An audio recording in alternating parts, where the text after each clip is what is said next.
Good morning. Good morning. It's time again for Coffee with Pastor Latoya. And I just love this whole worship sound, this whole worship CD. It's just great for meditation in the morning. And so, come on, share the video, please. Share it and let everyone know.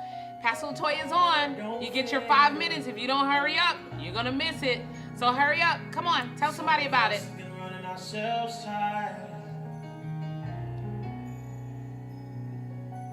Running races too long. Knowing our feet aren't that strong.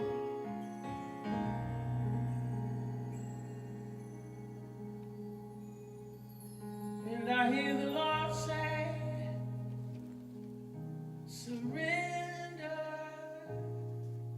surrender.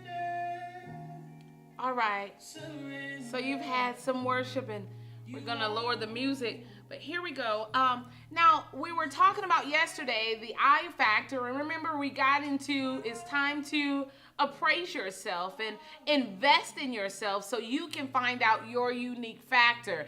Now, that's where we have to start at. That's the starting point to get where you need to be as an individual. Now, I want to really get you to where you can now dive into some things that can really impede your success. What, Pastor Joy? What do you mean impede your success?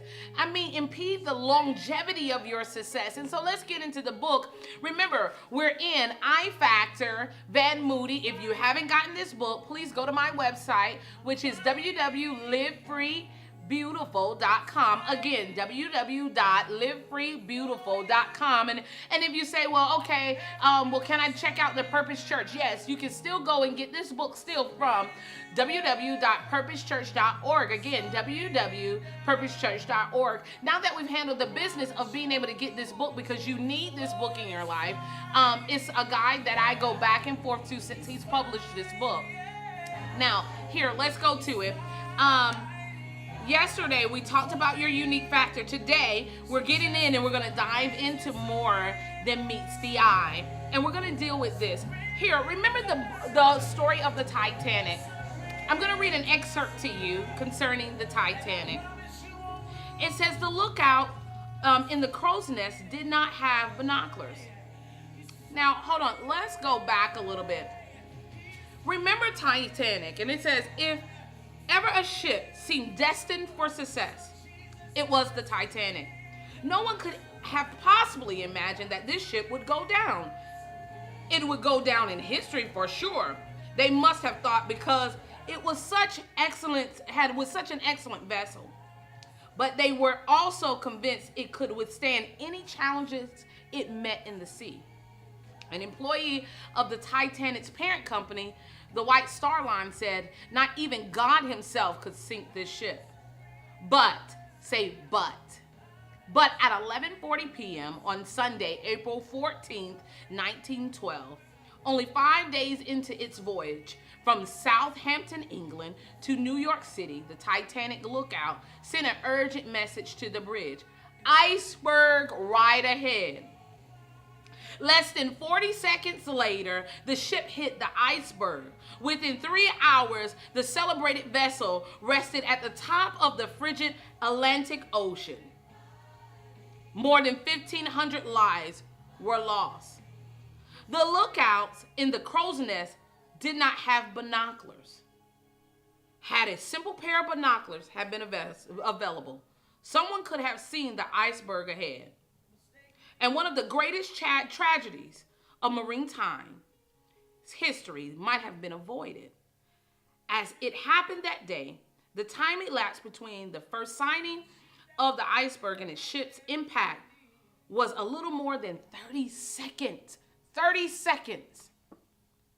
Here's my point. The Titanic sank not because of the iceberg was in the ocean, but because no one saw it in time to steer clear of it. As I researched the iceberg the Titanic hit, I saw varying statistics about its size. One source says that the iceberg was estimated to had been about 600 feet long, with 500 feet of it below the ocean surface, or 100 feet visible above the water. I also learned typically 7/8 of the iceberg is underwater, which means slightly more than 10% of its enormous mass of this ice would be visible to the captain or his ship's crew. Where icebergs are concerned, what's under the surface, invisible to the naked eye, does much more damage than the part of the iceberg people can easily see. This is certainly true for the Titanic.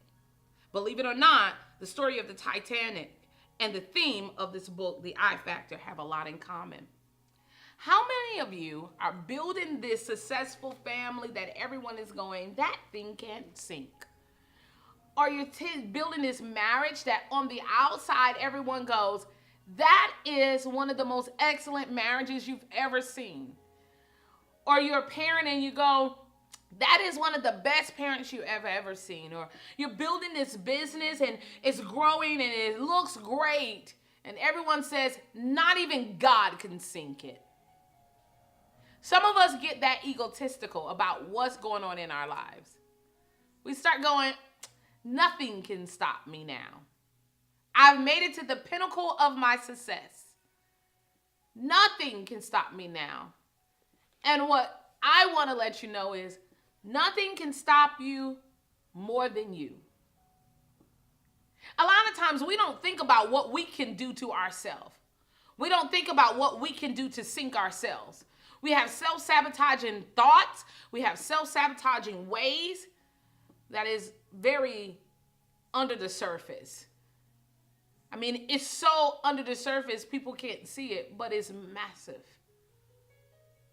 Listen, this big old ship that looked indestructible, and it was for the wealthy and the elite, and it had everything it needed to be successful, but one little pair of binoculars. Oh my God, one little pair of binoculars is the thing that sunk it. My husband always says to me, babe, I don't want success that will jeopardize our well-being.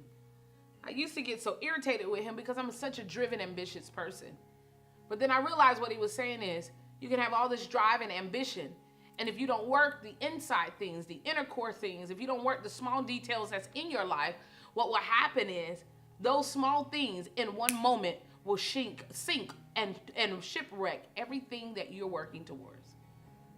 Just one moment, just one word, just one thing that you do. One motive, one intent cause you to lose everything. Why be so shallow to be famous? Instead, be a world changer. How do you do that, Pastor Latoya? Work on you first. And everything that is in the world of you inside will shape the world on outside. You know, I love great quotes and I love great writers and I love great minds. And I know this one quote that says, the change you want to see, it says, I'm misquoting it a little bit, but it says pretty much you need to become it. Change you want to see in the world? How about you try it first? A lot of times we always look at the imperfections in others because really we're looking from the lenses of the imperfections of ourselves. The Bible says is that you're looking at a mote in another person's eye, or you're looking at something small in another person's eye because it's coming from the big old beam that's in your eye. And it's saying if you deal with you, guess what? You're not really judging someone else. Hey, I'm telling you, this is some work we need to do because while you're charting your success, remember we talked about recalibrate and how you're getting prepared for success and conquering in new places. But while you're conquering, I need you to know that what's inside of you can conquer you and it will overtake you. So while you're on your way to success, I need you to check your I factor. Hey, it's been Coffee with Pastor Latoya, and I'm done for today. God bless you. See you tomorrow. All right. Bye-bye. It's a wrap.